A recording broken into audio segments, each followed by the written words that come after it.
Okay. Well, now, why is this more complicated than anything else? What is it? You know, classify me. Classify yourself to me, Larry. What are you? I'm simply a poet. People call me a performance poet, but that's not my term. Sometimes when I put on a, quote, reading, end quote, I do have a little hesitation there about whether it's just a reading, because I realize that I launch off into various other things. I'm just trying to break through the stereotype of somebody reading to an audience in front of a podium and, you know, rustling through pages. And I don't really like that kind of stiff environment. So I kind of got involved in the backs of the poems. Sometimes I write poems on different colored pieces of paper and on banners and do costumes and masks and stuff, but it all comes right out of the poem. At the time of the writing, it's indicating that there is a figure there that I ought to show by, say, making a mask or wearing the eyes like I did in Serious Ardor. So I don't know what I am. I guess I'm a performance poet. And I take advantage of whatever it is that I have to take advantage of. I mean, I learned tap dancing, I learned piano, so why not bring these things back, you know, the ghosts of high school, and incorporate them into your act. That's why I do the songs, because I know how to play the piano. What's it like trying to make a living as a performance poet in Albuquerque? New Mexico in general. There really isn't any living to be made from being a poet, period. Unless you can talk about, maybe a $5 check, $25 check, maybe $100 gig, $200 if you're really lucky. However, someone like Allen Ginsberg, of course, has achieved fame through the media, and well-deserved fame. I think he's a major American poet, living poet today. He gets paid very well and gets a lot for gigs. And Robert Bly, riding the coast of the Union Revolution. But there are very few people like that make that much money.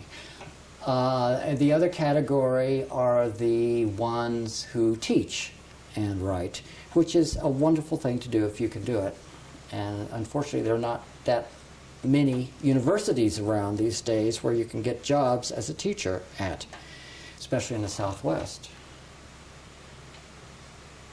So why is it that it's so hard to get by, actually just doing what it is you are, or doing what you do? Why is that hard to do here? It's not hard. It's the easiest thing in the world to do. You just sit down and write. If you're talking about making money off that, that's something that I don't know anything at all about. I wish I did know more about it. But I don't see any connection between writing a poem and that poem's contributing money to me in any way, fashion, or form. I guess I feel that the temple is holy in a sense, you know, that it's, I hate to be so idealistic, but I just don't see the relationship. So you're lucky if you do get money off of it, but it's something that you have to do because it compels you to do it. And if you don't do it, you suffer even more. But the writing of the poem itself is an exceedingly enjoyable release in which suddenly you're in communication with wording and language and messages that you didn't think you would be in communication with. So I believe in the old attitude of, they used to call it inspiration, coming out of the blue in a sense. You know, a light bulb goes off over your head.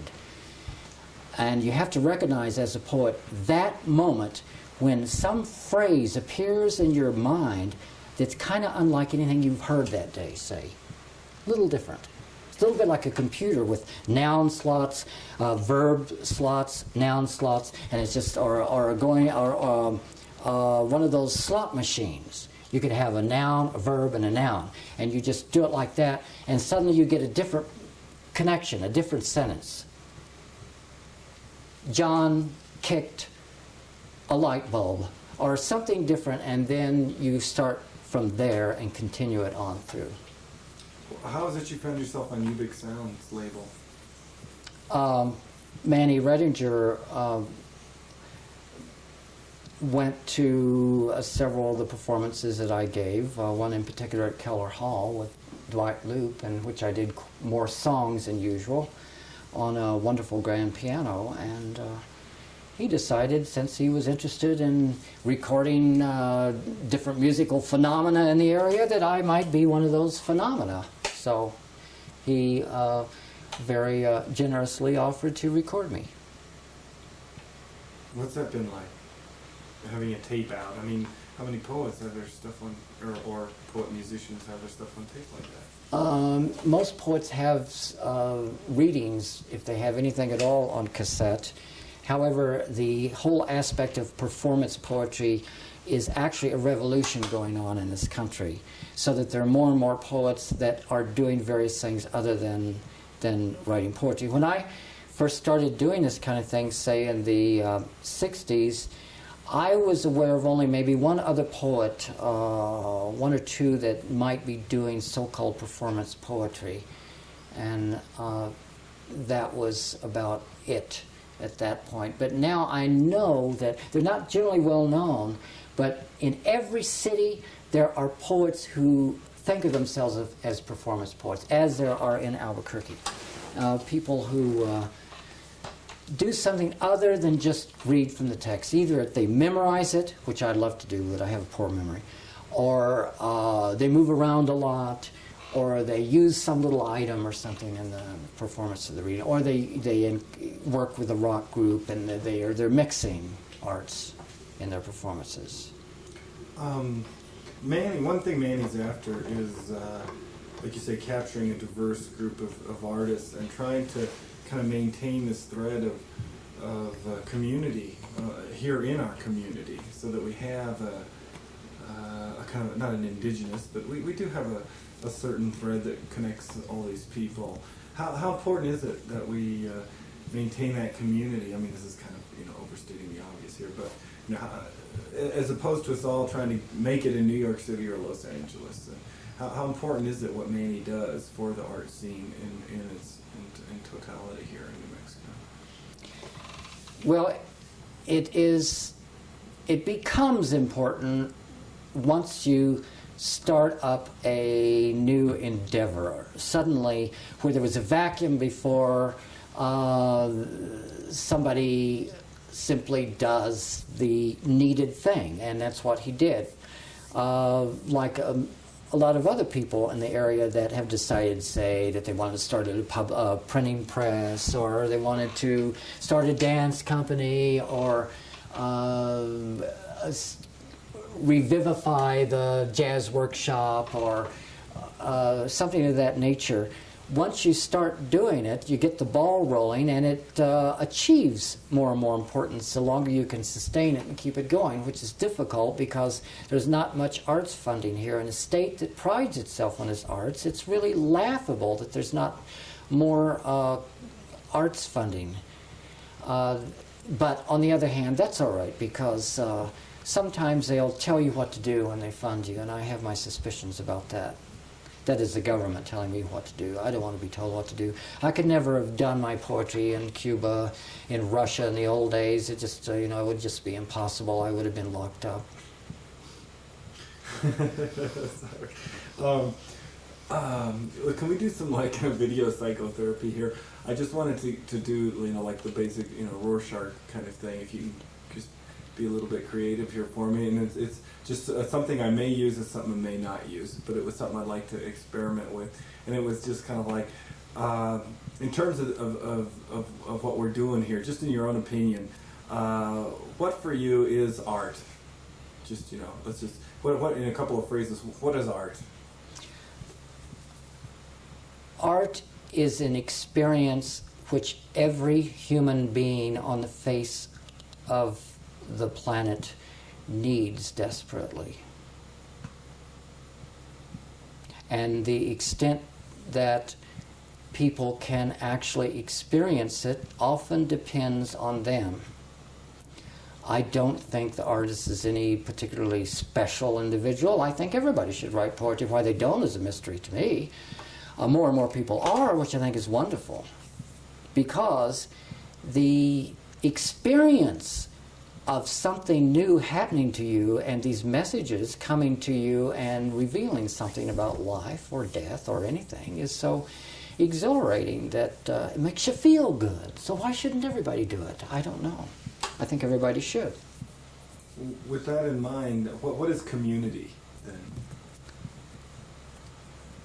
I think that there is that various kinds of arts, like dancers, musicians, and actors have more of a community than writers do. Writers are very much to themselves, simply because they spend so much time at the desk, you know, by themselves, period.